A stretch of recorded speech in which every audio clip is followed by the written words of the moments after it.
கடவுள் ஒரு நாள் உலகை காண தனியே வந்தாராம்.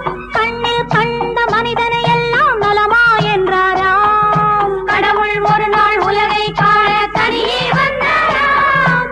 கண்ணில் கண்ட மனிதனை எல்லாம் நலமா என்றாராம். ஒரு மனிதன் வாழ்வை இனிமை என்றான்.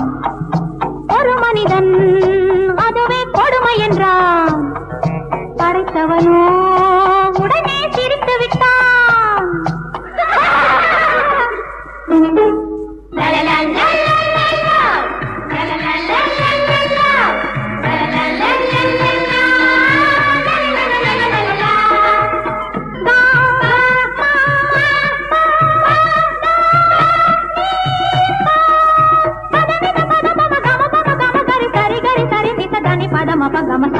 దని పద మప గమప దని పద మప